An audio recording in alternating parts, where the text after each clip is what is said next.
Hello, my dear students. Welcome back to our class. Right? Last time ನಿಮ್ಗೆ online class ನ ಒಂದು complete picture ಅನ್ನ ಒಂದು structure ಅನ್ನ ನಾವು ನಮ್ಮ ಮೊದಲನೇ ವಿಡಿಯೋದಲ್ಲಿ ಹೇಳಿದ್ವಿ, ಹೌದಾ? ಸೊ ಅದೇ ರೀತಿ ಇವತ್ತಿನ ಕ್ಲಾಸ್ ನಲ್ಲಿ ನಾವು ಸಬ್ಜೆಕ್ಟ್ ನಲ್ಲಿ ಏನ್ ಮಾಡ್ತಿದೀವಿ ಅಂದ್ರೆ ಕಾನ್ಸೆಪ್ಟ್ಸ್ ಗಳನ್ನು ಸ್ಟಾರ್ಟ್ ಮಾಡ್ತಾ ಇದ್ವಿ. ಓಕೆ, ಸೊ ಇವತ್ತಿನ ಕ್ಲಾಸ್ ನಲ್ಲಿ ನಿಮ್ಗೆ ಗೊತ್ತಿರೋ ಹಾಗೆ ಭೌತಶಾಸ್ತ್ರದಲ್ಲಿ ಬರುವಂತಹ ವಿದ್ಯುತ್ ಶಕ್ತಿ ಅಂತ ಏನ್ ಚಾಪ್ಟರ್ ಇದೆಯೋ ಈ ಚಾಪ್ಟರ್ ನಲ್ಲಿ ಬರುವಂತಹ ಕೆಲವು ಇಂಪಾರ್ಟೆಂಟ್ ಕ್ವಶನ್ಸ್ ಗಳನ್ನ ಅಥವಾ ನಿಮ್ಗೆ ಒಂದು ಐಡಿಯಾ ಬರಲಿ ಹೇಗೆ ಬಹು ಆಯ್ಕೆ ಪ್ರಶ್ನೆಗಳನ್ನ ಕೇಳ್ತಾರ, MCQ ಕ್ವಶನ್ಸ್ ಗಳು ಕೇಳ್ತಾರ ಅನ್ನೋದಕ್ಕೆ ಇವತ್ತಿನ ಕ್ಲಾಸ್ ತುಂಬಾ ಯೂಸ್ ಆಗುತ್ತೆ. ಓಕೆನಾ? ಸೊ ದಯವಿಟ್ಟು ಎಲ್ಲರೂ ಈ ವಿಡಿಯೋನ ಕಂಪ್ಲೀಟ್ ಆಗಿ ನೋಡ್ರಿ. ಎಕ್ಸಾಮ್ಸ್ ಗಳು ಸಮೀಪ ಬರ್ತಾ ಇದೆ. ನಿಮಗೆ ಪ್ರತಿ ಒಂದು ಏನಂತ ಹೇಳ್ಬೋದು ಅಂದ್ರೆ ಪ್ರತಿಯೊಂದು ಪ್ರಶ್ನೆನೂ ಕೂಡ ಇಂಪಾರ್ಟೆಂಟ್ ಇರುತ್ತೆ. ಹೊಸ ಹೊಸ ವಿಷಯಗಳು ತಿಳ್ಕೊಳ್ಳಿಕ್ಕೆ ಇದೊಂದು ಒಳ್ಳೆ ಅವಕಾಶ. ದಯವಿಟ್ಟು ಪೂರ್ತಿ ವಿಡಿಯೋನ ನೋಡಿ. ಹಾಗೇನೆ ಈ ಚಾನೆಲ್ ಅನ್ನು ಕೂಡ ನೀವು ಸಬ್ಸ್ಕ್ರೈಬ್ ಮಾಡಿದ್ರೆ ಇಲ್ಲಿ ನಾವು ರೆಕಾರ್ಡ್ ಮಾಡುವಂತ ಎಲ್ಲಾ ಕ್ಲಾಸಸ್ ಗಳನ್ನು ನೀವು ನೋಡ್ಬೋದು. ಓಕೆನಾ? Let's come to the point. So ಹಾಗಾದ್ರೆ ಎಲೆಕ್ಟ್ರಿಸಿಟಿ ಚಾಪ್ಟರ್ ನೊಳಗಡೆ ನಾವು ಏನೇನು ಇಂಪಾರ್ಟೆಂಟ್ ವಿಷಯಗಳನ್ನ ಕಲಿಬೇಕು, ಯಾವ್ದನ್ನ ಸ್ಟ್ರೆಸ್ ಕೊಡ್ಬೇಕು, ಎಕ್ಸಾಮ್ ಓರಿಯೆಂಟೆಡ್ ಆಗಿ ಯಾವ್ದು ಇಂಪಾರ್ಟೆಂಟ್ ಇರುತ್ತಾ ಅವನ್ನೆಲ್ಲವನ್ನ ನೋಡ್ತಾ ಹೋಗೋಣ.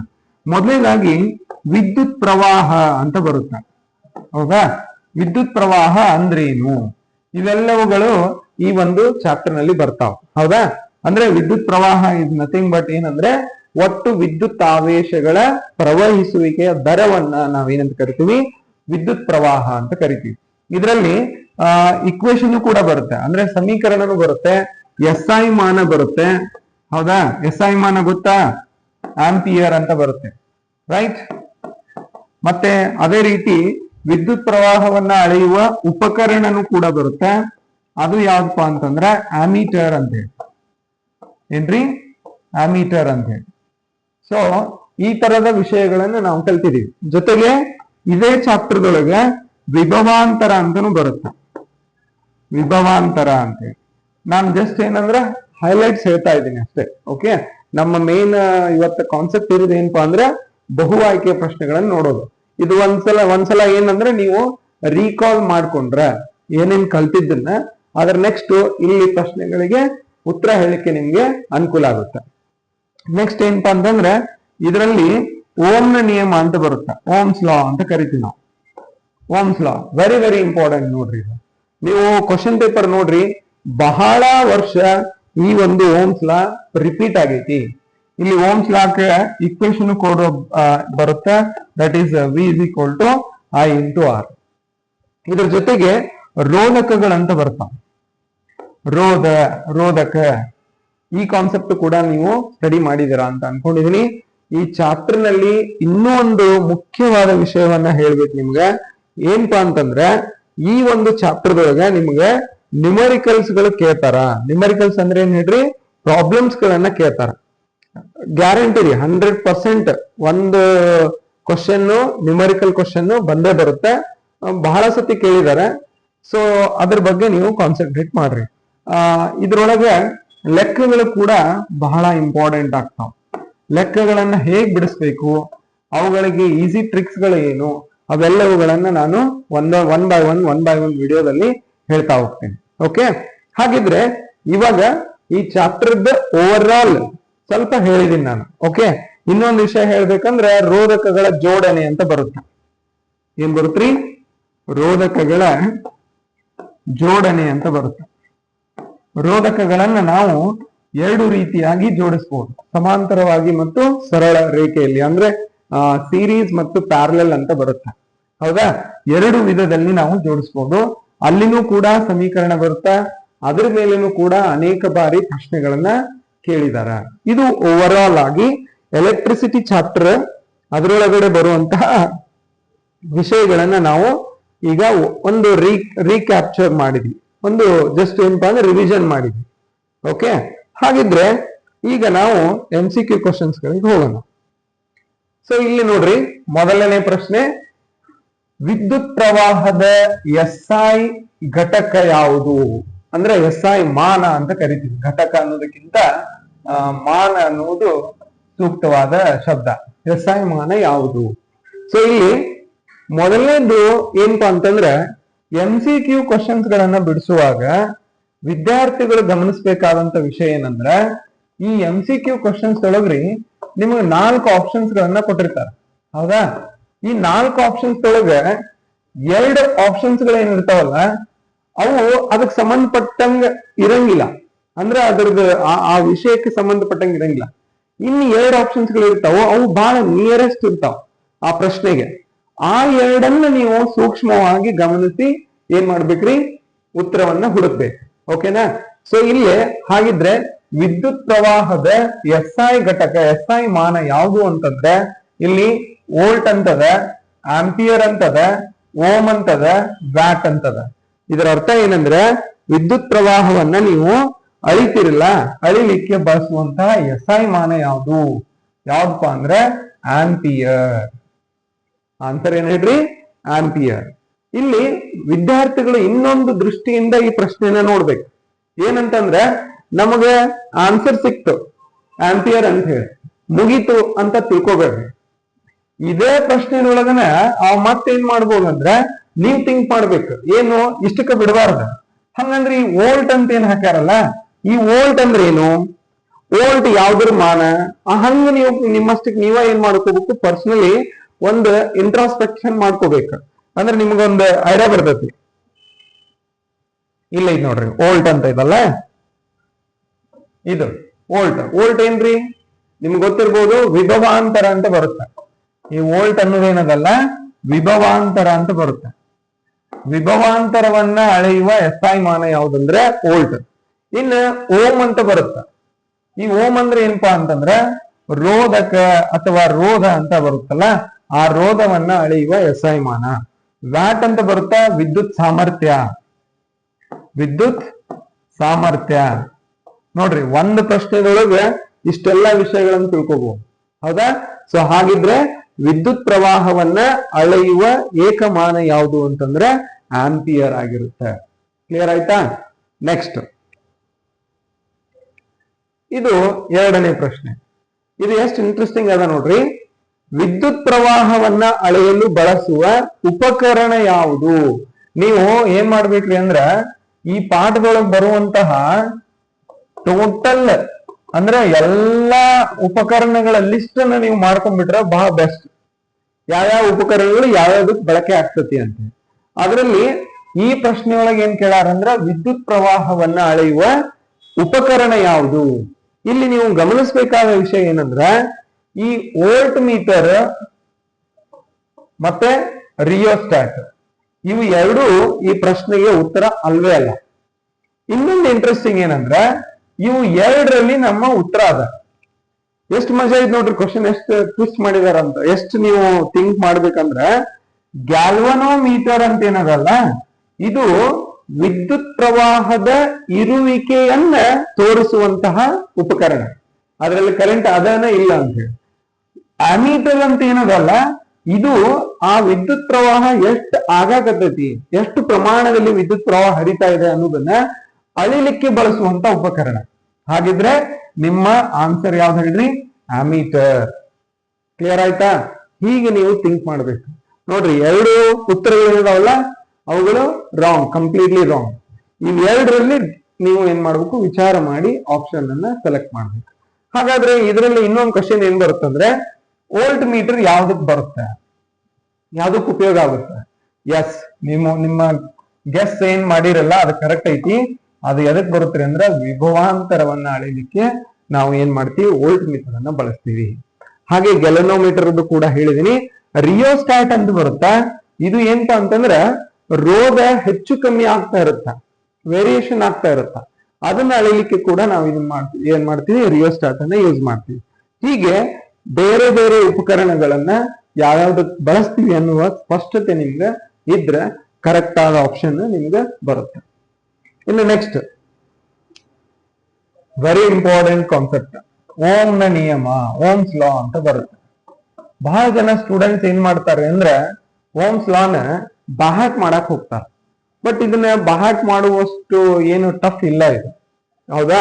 ಕೆಲವು ಶಬ್ದಗಳನ್ನ ನೆನ್ಪಿಟ್ಕೊಡ್ರಿ. ಏನಂದ್ರ ಸ್ಥಿರ ತಾಪಮಾನ ಅಂತ ಬರುತ್ತೆ ಒಂದು ವರ್ಡ್. ಸ್ಥಿರ ತಾಪಮಾನ, ಇದರ ಅರ್ಥ ಏನಂದ್ರೆ ಕಾನ್ಸ್ಟಂಟ್ ಟೆಂಪರೇಚರ್, ತಾಪಮಾನ ಹೆಚ್ಚು ಕಮ್ಮಿ ಆಗ್ಬಾರ್ದು. ಇದು ಒಂದೇ ವರ್ಡ್. ಎರಡನೇದೇನಪ್ಪಾ ಅಂತಂದ್ರೆ ವಿದ್ಯುತ್ ಪ್ರವಾಹ. ವಿದ್ಯುತ್ ಪ್ರವಾಹ. ಮೂರನೇದೇನಪ್ಪಾ ಅಂತಂದ್ರೆ ವಿಭವಾಂತರ. ಇವು ಮೂರು ಶಬ್ದಗಳನ್ನ ನೆನ್ಪಿಟ್ಕೊಂಡ್ರಿ ಅಂದ್ರೆ ಓಮ್ಸ್ ಲಾ ನಿಮ್ಗೆ ಬಹಳ ಈಸಿ ಆಗುತ್ತೆ. ಹೆಂಗಂತಂದ್ರೆ ಒಂದು ಸ್ಥಿರ ತಾಪಮಾನದಲ್ಲಿ ಒಂದು ವಾಹಕದಲ್ಲಿರುವ ವಿದ್ಯುತ್ ಪ್ರವಾಹವು, ಸ್ಥಿರ ತಾಪಮಾನದಲ್ಲಿ ವಾಹಕದಲ್ಲಿ ಪ್ರವಹಿಸುತ್ತಿರುವ ವಿದ್ಯುತ್ ಪ್ರವಾಹವು ಅದರ ವಿಭವಾಂತರಕ್ಕೆ ಏನಾಗಿರುತ್ರಿ ಅಂದ್ರೆ ನೇರ ಅನುಪಾತದಲ್ಲಿರುತ್ತದೆ ಅಂತ ಕರೀತಾರೆ. ನೇರ ಅನುಪಾತದಲ್ಲಿರುತ್ತದೆ, ಡೈರೆಕ್ಟ್ಲಿ ಪ್ರಪೋರ್ಷನಲ್ ಅಂತ ಕರಿತೀವಿ ನಾವು. ಈ ನೇರ ಅನುಪಾತ ಮತ್ತು ವಿಲೋಮ ಅನುಪಾತ ನಿಮ್ಗೆ ಸ್ಪಷ್ಟವಾಗಿ ಗೊತ್ತಾದ್ರೆ ಇದು ಬಹಳ ಈಸಿಯಾಗಿ ನಿಮ್ಗೆ ಅರ್ಥ ಆಗುತ್ತೆ. ಏನಿದು ನೇರ ಅನುಪಾತ ಅಂದ್ರೆ ವೆರಿ ಸಿಂಪಲ್. ಈಗ ಒಂದು ಎ ಅನ್ನೋ ಕ್ವಾಂಟಿಟಿ ಅದರ ಒಂದು ಏನಾದ್ರೂ ಬೆಲೆ ಅಥವಾ ಅದರಲ್ಲಿ ಏನಾದ್ರೂ ಬದಲಾವಣೆ ಆದ್ರೆ ಬಿ ದಲ್ಲಿನೂ ಕೂಡ ಅದೇ ರೀತಿಯ ಬದಲಾವಣೆ ಕಾಣ್ತೀವಿ ನಾವು. ಇದು ಏರಿಕೆ ಆತಂದ್ರೆ ಇದು ಕೂಡ ಏರಿಕೆ ಆಗುತ್ತೆ, ಎ ಇಳಿಕೆ ಆತಂದ್ರೆ ಬಿನೂ ಕೂಡ ಇಳಿಕೆ ಆಗುತ್ತೆ. ಇದನ್ನ ನಾವೇನಂತ ಕರಿತೀವಿ, ನೇರ ಅನುಪಾತ ಅಂತ ಕರಿತೀವಿ. ಇದರ ಅರ್ಥ ಏನಂದ್ರೆ ವಾಹಕದೊಳಗೆ ವಿದ್ಯುತ್ ಪ್ರವಾಹ ಏನ್ ಹೇಳ್ರಿ, ವಿದ್ಯುತ್ ಪ್ರವಾಹ ಹೆಚ್ಚಾಯ್ತಂದ್ರ ಅಲ್ಲಿ ನೀವು ತಿಳ್ಕೋಬೇಕು ವಿಭವಾಂತರವೂ ಕೂಡ ಏನಾಗುತ್ತೆ, ಹೆಚ್ಚಿಗೆ ಇರುತ್ತೆ. ಅಥವಾ ವಿಭವಾಂತರ ಹೆಚ್ಚಿಗೆ ಇದ್ರೆ ವಿದ್ಯುತ್ ಪ್ರವಾಹ ಏನಿರುತ್ತೆ, ಹೆಚ್ಚಿಗೆ ಇರುತ್ತೆ. ಇದು ಕಡಿಮೆ ಆದ್ರೆ ಇದು ಕೂಡ ಏನಾಗುತ್ತೆ, ಕಡಿಮೆ ಆಗುತ್ತೆ. ಇದೇ ಕಾನ್ಸೆಪ್ಟ್ ಅನ್ನ ಅವ್ರು ಏನನ್ನ ಹಾಕ್ತಾರ ಅಂದ್ರೆ ನೇರ ಅನುಪಾತದೊಳಗೆ ಇರುತ್ತ ಅಂತ ಕರೀತಾರೆ. ಸೊ ಇದನ್ನ ನಾವು ವಿ, ನಿಮ್ಗೆ ಆಲ್ರೆಡಿ ಗೊತ್ತದ, ವಿ ಅಂದ್ರೆ ಏನ್ ಹೇಳ್ರಿ, ವಿಭವಾಂತರ. ಐ ವಿದ್ಯುತ್ ಪ್ರವಾಹ ಅಂದ್ರೆ ಏನ್ರಿ, ಆಯ್ದಿಂದ ಸೂಚಿಸ್ತೀವಿ. ಓಕೆ, ಸೊ ಇವೆರಡು ಡೈರೆಕ್ಟ್ಲಿ ಪ್ರಪೋರ್ಷನಲ್ ಇರ್ತಾವೋ, ಅದಕ್ಕೋಸ್ಕರ ಇವು ಎರಡನ್ನೂ ನಾವು ಬಳಸ್ಕೊಂಡು ಕೊನೆಯದಾಗಿ ಒಂದು ಸಮೀಕರಣವನ್ನು ಮಾಡ್ತೀವಿ. V is equal to I into R ಅಂತ ಹೇಳಿ. ಇದು ಓಮ್ನ ನಿಯಮದ ಸಮೀಕರಣ. ಇಲ್ಲಿ ನೀವು ಗಮನಿಸ್ಬೇಕು, ಐ ಅಂದ್ರೆ ವಿದ್ಯುತ್ ಪ್ರವಾಹ, ವಿ ಅಂದ್ರೆ ವಿಭವಾಂತರ, ಈ ಆರ್ ಅಂದ್ರೆ ರೋಧ ಅಂತ ಬರುತ್ತೆ. ಓಕೆ, ಸೊ ಹಾಗಿದ್ರೆ ನಿಮ್ಗೆ ಗೊತ್ತಾಗ್ಬಿಡುತ್ತೆ ಏನು, ಓಮ್ನ ನಿಯಮವನ್ನ ಹೀಗೆ ವ್ಯಕ್ತಪಡಿಸಲಾಗಿದೆ. ಇದರಲ್ಲಿ ಯಾವ್ದು ಆಪ್ಷನ್ ಹೇಳ್ರಿ, V is equal to I into R. V is equal to I into R. Very simple, ನೆನ್ಪಿಟ್ಕೊಡ್ರಿ. ನಾವು ಮತ್ತೆ ಪದೇ ಪದೇ ಹೇಳ್ತಾ ಇದ್ದೀನಿ, ಓಮ್ಸ್ ಲಾ ಅನ್ನೋದಲ್ಲ, ಇದು ಬಹಳ ಇಂಪಾರ್ಟೆಂಟ್ ಕಾನ್ಸೆಪ್ಟ್ ಎಲೆಕ್ಟ್ರಿಸಿಟಿ ಚಾಪ್ಟರ್ ಒಳಗೆ. ಓಕೆನಾ. ನೆಕ್ಸ್ಟ್, ವಿದ್ಯುತ್ ಪ್ರವಾಹವು 3 ಆಂಪಿಯರ್ ಕರೆಂಟ್ ಎಷ್ಟದ ರೀ, 3 ಆಂಪಿಯರ್ ನಷ್ಟು ಕರೆಂಟ್ ಅದ.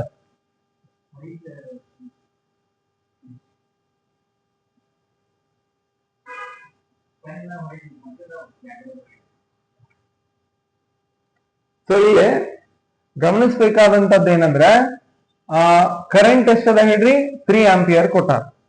ಜೊತೆಗೆ ವಿದ್ಯುತ್ ಪ್ರವಾಹವು ತಂತಿಯ ಮೂಲಕ ಎಷ್ಟು ಸೆಕೆಂಡ್ಗಳ ಕಾಲ, 5 ಸೆಕೆಂಡ್ಗಳ ಕಾಲ. ಇವನ್ನ ಕೀವರ್ಡ್ಸ್ ಅಂತ ಕರಿಬಹುದು ನಾವು.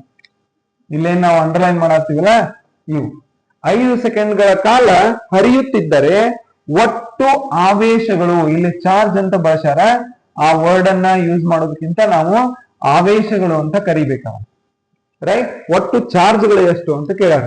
ಇಲ್ಲಿ ಬಹಳ ಜನ ಸ್ಟೂಡೆಂಟ್ಸ್ ಹೇಳೋದೇನಪ್ಪಾ ಅಂತಂದ್ರೆ, ಸರ್ ಫಿಸಿಕ್ಸ್ ಒಳಗ್ರಿ ನಮ್ಗೆ ಏನಂತಂದ್ರೆ ಸಮಸ್ಯೆಗಳನ್ನ ಕೇಳ್ತಾರಲ್ಲ, ನ್ಯೂಮರಿಕಲ್, ಅವು ನಮಗ್ ಬರುದೇ ಇಲ್ರಿ ಅಂತ. ಬಟ್ ಒಂದ್ ನೆನ್ಪಿಟ್ಕೊಡ್ರಿ, ಮ್ಯಾಥಮೆಟಿಕ್ಸ್ ಮತ್ತೆ ಫಿಸಿಕ್ಸ್ ಎರಡೂ ಒಂಥರ ಅಣ್ಣ ತಮ್ಮ ಇದ್ದಂಗ. ಮ್ಯಾಥಮೆಟಿಕ್ಸ್ ನೀನ್ ಸ್ವಲ್ಪ ಹೇಟ್ ಮಾಡತ್ತಿ ಅಂದ್ರೆ ಈ ತರ ಲೆಕ್ಕಗಳ ಬಂದಾಗ ಅದನ್ನು ಕೂಡ ಹೇಟ್ ಮಾಡ್ತೀವಿ. ಆದ್ರೆ ಬಹಳ ಸರಳ ಇರ್ತಾವ. ಒಂದನೇದ್ ಏನಪ್ಪಾ ಅಂತಂದ್ರೆ ಏನೇನ್ ಕೊಟ್ಟಾರಲ್ಲ ಅವುಗಳನ್ನ ಬರ್ಕೊಳ್ಳೋಣ, ಅಂದ್ರೆ that is called as a data.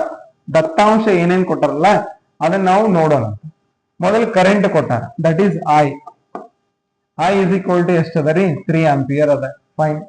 Next time ಕೊಟ್ಟಾರ, ಟೈಮ್ ಎಷ್ಟದ ರೀ, 5 ಸೆಕೆಂಡ್ ಅದ.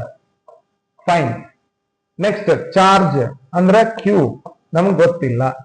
ಇಷ್ಟು ನಿನಗೆ ಸ್ಪಷ್ಟತೆ ಸಿಕ್ಕರೆ ಮುಂದಿಂದ ತನ್ನಷ್ಟಕ್ಕೆ ತಾನ ಬರ್ತದೆ.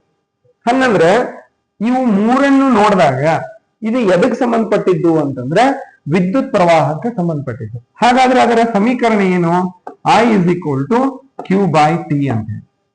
I is equal to Q by T. So ಇದರಲ್ಲಿ ನನಗೇನ್ ಬೇಕು ಹೇಳ್ರಿ? ಚಾರ್ಜ್ ಬೇಕು. ಸೊ ಅದಕ್ಕೆ ನಾ ಏನ್ ಮಾಡ್ತೀನಿ ಅಂದ್ರೆ Q is equal to ಹೌದಾ cross multiplication I into T ಅಂತ ಬರುತ್ತೆ. ಈಗ ಬೆಲೆಗಳನ್ನು ಹಾಕ್ರಿ. 3 into ಹೌದಾ ಎಷ್ಟು ಸೆಕೆಂಡ್? 5 ಸೆಕೆಂಡ್ಗಳ ಕಾಲ. ಸೊ 3 5 15. ಇಲ್ಲೇ ನೆನ್ಪಿಟ್ಕೋಬೇಕ್ರಿ, ಇದರ SI ಯೂನಿಟ್ ಅನ್ನು ಕೂಡ ಬರಿಬೇಕು, ಕೂಲಂ. ಹೌದಾ? ಸೊ ಹಾಗಿದ್ರೆ ಇದರಲ್ಲಿ ಯಾವ್ದ್ರ right answer? Yes, right answer ಯಾವುದು? 15 coulomb. Very simple. 2 marks 1 marks ಗೆ ಎಷ್ಟು ಸರಳ ಅದ ನೋಡ್ರಿ. ನೀವು ಏನ್ ಮಾಡ್ತೀರಿ ಅಂದ್ರೆ I is equal to Q by T ಅಂದ್ರೆ ಒಂದೇ ತಲೆಯಾಗಿ ಇಟ್ಕೊಂಡ್ಬಿಡುದು. ಏನು ಇದು? ವಿದ್ಯುತ್ ಪ್ರವಾಹವನ್ನ ಕಂಡುಹಿಡಿಯುವ ಸೂತ್ರ ಅಂತೀರಿ. ಹೌದು, ಅದು ಕರೆಕ್ಟ್. ಆದ್ರೆ ಅದರಲ್ಲಿನೇ ಬೇರೆ ಅಂಶಗಳನ್ನು ಕೂಡ ಕಂಡುಹಿಡಿಬಹುದು. ಈಗ ಏನಪ್ಪಾ ಅಂತಂದ್ರೆ ಕರೆಂಟ್ ಐತಿ, ಟೈಮ್ ಐತಿ. ಏನ್ ಕೇಳಿದ್ರು? ಆವೇಶಗಳನ್ನ ಕೇಳಿದ್ರು. ಅದೇ ರೀತಿ ಒಮ್ಮೆ ಏನ್ ಮಾಡ್ತಾನ, ಟೈಮ್ ಕೊಡ್ತಾರ, ಕ್ಯೂನು ಕೊಡ್ತಾರ, ಅಂದ್ರೆ ಸಮಯ ಮತ್ತು ಆವೇಶಗಳು. ಅವಾಗ ಏನ್ ಕೇಳ್ತಾರ? ವಿದ್ಯುತ್ ಪ್ರವಾಹ ಕಂಡಿಡ್ರಿ ಅಂತಾರ. ಒಂದೇ ಸಮೀಕರಣ, ಅದರಲ್ಲಿ ಸ್ವಲ್ಪ ಬದಲಾವಣೆ ಮಾಡಿದಾಗ ನಿಮ್ಗೆ ಆನ್ಸರ್ ಬಹಳ ಸರಳವಾಗಿ ಸಿಗುತ್ತೆ. ನೆಕ್ಸ್ಟ್, ಇದಾದ್ಮೇಲೆ ಪ್ರತಿರೋಧದ SI ಘಟಕ, ಮತ್ತು ಅದೇ ವರ್ಡ್ ಬಂದಿದೆ, ಘಟಕ ಅನ್ನೋದಕ್ಕಿಂತ ಇದನ್ನ ನಾನು ಹೇಳಿದ್ನಲ್ಲ SI ಮಾನ. ಸೊ ಹಂಗಂದ್ರೆ ವೆರಿ ಸಿಂಪಲ್. ಪ್ರತಿರೋಧ ಅಂದ್ರೆ ಏನು? ಪ್ರತಿರೋಧ ಅಂದ್ರೆ ಒಂದು ವಾಹಕವನ್ನ ತಗೊಂಡಾಗ ಇದರಲ್ಲಿ ಚಾರ್ಜಸ್ ಗಳು ಏನ್ ಮೂವ್ ಆಗ್ತಿರ್ತಾವಲ್ಲ, ಈ ಮೂವ್ ಆಗುವ ಚಾರ್ಜಸ್ ಗಳಿಗೆ ಸ್ವಲ್ಪ ಅಡಚಣೆ ಉಂಟಾಗುತ್ತೆ. ಸ್ವಲ್ಪ ಆ ಒಂದು ವಿದ್ಯುತ್ ಪ್ರವಾಹಕ್ಕೆ ಏನಾಗುತ್ತೆ? ಅಡಚಣೆ ಉಂಟಾಗುತ್ತೆ. ಆ ಅಡಚಣೆಯನ್ನ ನಾವೇನಂತ ಕರಿತೀವಿ? ಪ್ರತಿರೋಧ ಅಂತ ಕರಿತೀವಿ, ರೆಸಿಸ್ಟೆನ್ಸ್ ಅಂತ ಕರಿತೀವಿ. ಸೊ ಆ ಒಂದು ಪ್ರತಿರೋಧವನ್ನ ಅಳೆಯುವ ಏಕಮಾನ ಯಾವ್ದಂದ್ರೆ ಓಂ. ಇದರ ಆನ್ಸರ್ ಏನ್ ಹೇಳ್ರಿ? ಓಂ. ಬಹಳ ಸರಳವಾದ ಪ್ರಶ್ನೆ. ಓಕೆ. ಇನ್ನು ಇನ್ನೊಂದು ವಿಷಯ, ಈ ಪ್ರತಿರೋಧ ಅವಲಂಬಿಸಿರುವ ಭಾಷೆ ಕೇಳಾರಿದನೆ. ಈ ಪ್ರತಿರೋಧವು ಅವಲಂಬಿಸಿರುವ ಅಂಶಗಳನ್ನ ಕೇಳ್ತಾರ. ಅಂಶಗಳು ಅಂದ್ರೆ ಲೆಂತ್ ಇರ್ಬೋದು, ಅಂದ್ರೆ ಅದರ ಉದ್ದ, ಅಡ್ಡ ಕೊಯ್ತ, ಹೌದಾ, ಟೆಂಪರೇಚರು, ಮತ್ತು ಅದು ಯಾವ ವಸ್ತುವಿನಿಂದ ಆಗಿದೆ, ಅವು ಎಲ್ಲವುಗಳು ಏನ್ ಮಾಡ್ತಾವ್ರಿ ಅಂದ್ರೆ ಪ್ರತಿರೋಧವನ್ನ ಡಿಪೆಂಡ್ ಮಾಡ್ತಾವ. ಅಂದ್ರೆ ಅವುಗಳು ಅವನ್ ಏನ್ ಮಾಡ್ತಾವ್? ಹೆಚ್ಚು ಕಮ್ಮಿ ಮಾಡ್ತಾವ. ಇದು ಬಹಳ ಇಂಪಾರ್ಟೆಂಟ್ ವಿಷಯ. ಇನ್ನು ಮತ್ತೊಂದು ನೆಕ್ಸ್ಟ್ ಕ್ವಶನ್, ವಿದ್ಯುತ್ ಪ್ರವಾಹವನ್ನ ವಿರೋಧಿಸುವ ಸಾಧನವನ್ನ ಹೀಗೆ ಕರೆಯಲಾಗುತ್ತದೆ. ವಿರೋಧಿಸುವುದು ಅಂದ್ರೆ ಏನ? ವಿದ್ಯುತ್ ಪ್ರವಾಹ ಆಗ್ತಾ ಇರ್ತದೆ, ಚಾರ್ಜಸ್ ಹೋಗ್ತಾ ಇರ್ತಾವ, ಅದಕ್ಕೆ ಸ್ವಲ್ಪ ಅಪೋಸಿಷನ್ ಬರುತ್ತೆ. ಜಸ್ಟ್ ನಾ ಹೇಳಿದೆ, ಹೌದಾ? ಸೊ ಆ ತರದ ಒಂದು ಸಾಧನ ಯಾವುದು ಅಂತ ಕೇಳಿದಾರೆ. ಇಲ್ಲಿ ಅಮೀಟರ್ ಬರುವುದಿಲ್ಲ, ಯಾಕಂದ್ರೆ ನಿಮ್ಗೆ ಗೊತ್ತೈತಿ ಬ್ಯಾಟ್ರಿನೂ ಕೂಡ ಬರಂಗಿಲ್ಲ, ಅದು ಅದಕ್ಕೆ ರಿಲೇಟೆಡ್ ಅಲ್ಲ. ಸೊ ಹಂಗಂದ್ರೆ ಕೆಪಾಸಿಟರ್ ಕೂಡ ಅಲ್ಲ. ಸೊ ರೆಜಿಸ್ಟರ್ ಏನದಲ್ಲ, that is the right answer. Okay. Next, ಇದಾದ ನಂತರ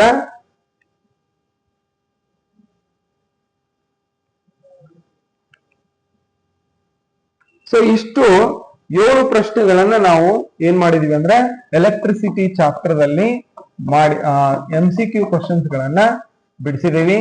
ಇನ್ನ ಮುಂದಿನ ವಿಡಿಯೋದಲ್ಲಿ ಇನ್ನೂ ಕೆಲವು MCQ ಕ್ವಶನ್ಸ್ ಗಳನ್ನ ತಗೊಂಡ್ಬಂದು ಅವುಗಳನ್ನ ಡಿಸ್ಕಸ್ ಮಾಡ್ತಾ ನಾವೇನ್ ಮಾಡೋಣ, ಅವನ್ನ ತಿಳ್ಕೊತ ಹೋಗೋಣಂತ. ಎಲ್ಲಾ ವಿದ್ಯಾರ್ಥಿಗಳಿಗೆ ಒಂದು ವಿನಂತಿ ಏನಂದ್ರೆ, ನಮ್ಮ ಈ ಒಂದು ಪ್ರಯತ್ನಕ್ಕೆ, ಈ ಪ್ರಯತ್ನ ಇದರಲ್ಲಿ ಯಾವ ಸ್ವಾರ್ಥವೂ ಇಲ್ಲ.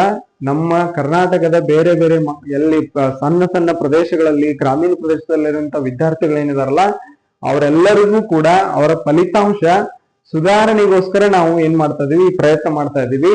ಈ ಒಂದು ಪ್ರಯತ್ನಕ್ಕೆ ನೀವು ಬೆನ್ನೆಲುಬಾಗಿ ನಿಂತ್ಕೊಡ್ರಿ, ನಮ್ಮನ್ನ ಸಪೋರ್ಟ್ ಮಾಡ್ರಿ, ನಮ್ಮ ಚಾನೆಲ್ ಅನ್ನ ಸಬ್ಸ್ಕ್ರೈಬ್ ಮಾಡ್ರಿ. ಇನ್ನೂ ಹೊಸ ವಿಷಯಗಳನ್ನ ಇನ್ನೂ ಸರಳವಾದ ವಿಧಾನದಲ್ಲಿ ನಾವು ನಿಮ್ಮ ಮುಂದೆ ತಂದು ಕೊಡ್ತಾ ಇರ್ತೀವಿ. Please subscribe our channel. Thank you so much.